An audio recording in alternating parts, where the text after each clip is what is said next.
a forgotten side street, where the air tasted of damp concrete and metal, stood an antique shop.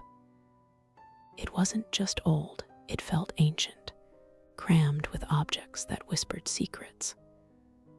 Dust motes danced in the weak light filtering through grimy windows, illuminating porcelain dolls with vacant eyes and clocks that ticked with a dreadfully slow beat. I was there for a vintage radio, a desperate search for a project.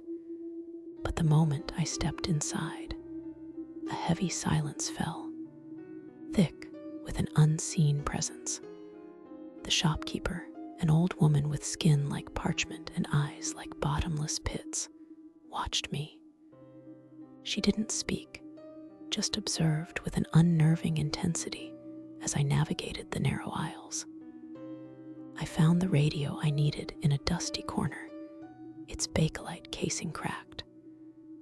As my fingers brushed against it, a low, guttural sound echoed from the back of the shop. It was a wet, scraping noise, like something heavy being dragged across stone. I froze, my blood turning to ice. The old woman, who had been a statue by the counter, began to move. Her movements were unnervingly fluid, serpentine, as she glided towards the shadowed room at the back. She paused at the entrance, her silhouette stark against the dim light. Her gaze flickered back to me, an unspoken invitation in her dark eyes. A dark curiosity warred with my rising fear, and I found myself compelled to follow. Hesitantly, I followed her into the room. The scraping had stopped. The air grew colder, heavy with a scent I couldn't place, not mold, but something primal, like disturbed earth and raw iron. In the center, under a single flickering bulb, stood a large, tarnished mirror. Its frame was a grotesque tangle of claw-like carvings. The glass itself was clouded, distorted, as if it reflected a reality alien to our own. And then I felt it, a presence, a distortion in the air around the mirror. The old woman stood beside me, her face impassive, her dark eyes fixed on the glass. "It shows you what you are," she rasped, her voice like dry leaves skittering on pavement. "And what you could become."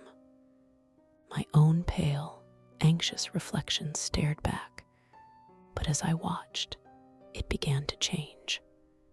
My features coarsened, my eyes sank deeper, a predatory gleam igniting within them.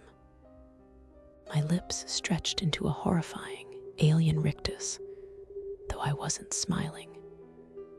It wasn't just my reflection. It was an echo of my darkest potential, given form. I stumbled back, gasping, the horrifying image burned into my mind. The old woman chuckled, a dry, brittle sound. "It always shows the truth," she whispered, her gaze never leaving the mirror. The truth beneath the skin. I couldn't bear it. I fled the shop, leaving the radio, the metallic smell of the street clinging to me like a foul omen. The distorted reflection, the predatory hunger in my own eyes, it haunted me. I kept glancing over my shoulder, half expecting to see her, or something worse, emerge from the shadows, her dark eyes promising what the mirror had revealed. That shop wasn't just a place for old things, it was a doorway. And I had just glimpsed what waited on the other side. Do you ever wonder what lurks beneath your own skin? What darkness your reflection might reveal? Come back to the Acula Files if you dare to look closer. But don't say I didn't warn you.